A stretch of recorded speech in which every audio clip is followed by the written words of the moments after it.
बहुत समय पहले अयोध्या पर राजा दिलीप राज करते थे। उनकी पत्नी का नाम था सुदक्षिणा।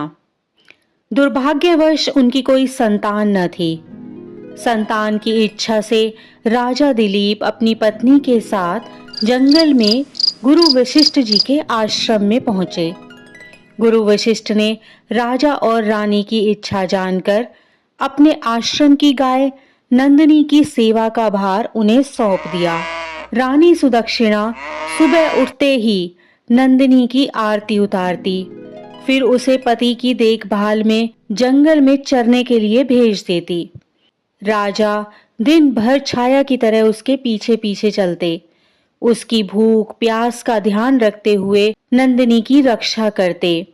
शाम को वे जैसे ही आश्रम में आते तो नंदिनी का बछड़ा मां से चिपककर दूध पीना आरंभ कर देता।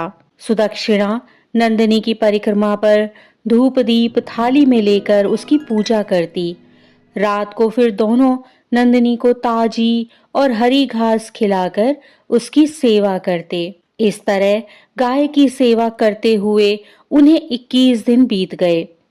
एक दिन जंगल में नंदिनी के पीछे चलते हुए राजा दिलीप का ध्यान जंगल की सुंदरता में लग गया।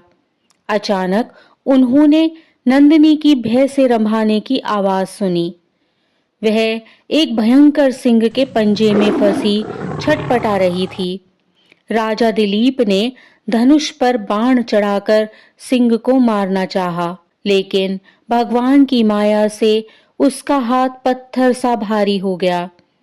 उस सिंह ने मनुष्य की बोली में कहा, इस गाय ने मेरे जंगल की सीमा में प्रवेश किया है। इस समय मुझे भूख भी लगी हुई है। मैं इसे खाकर अपनी भूख शांत करूंगा। राजा दिलीप भयभीत नंदिनी को देखकर बेचैन हो उठे। उन्हें उसके दुधमुहे बछड़े का भी ध्यान आया।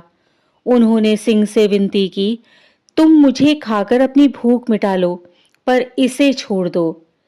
सिंह ने राजा का मजाक उड़ाते हुए कहा, राजन, तुम नंदिनी जैसी करोड़ों गाय देकर गुरु को प्रसन्न कर सकते हो। इस गाय के लिए तुम अपना बलिदान क्यों कर रहे हो? राजा दिलीप ने प्राणों की रक्षा की याचना करते हुए आंसू बहाती हुई नंदिनी को देखा। उन्होंने अपने धनुष बाण फेंक दिए और सिंह के आगे सिर झुकाकर खड़े हो गए। फिर उन्होंने सिर उठाकर देखा, वहां कोई सिंह नहीं था। नंदिनी ने मनुष्य की बोली में कहा, मैं तुम्हारी परीक्षा ले रही थी। मैं सब इच्छाओं को पूरी करने वाली कामधेनु गाय हूँ।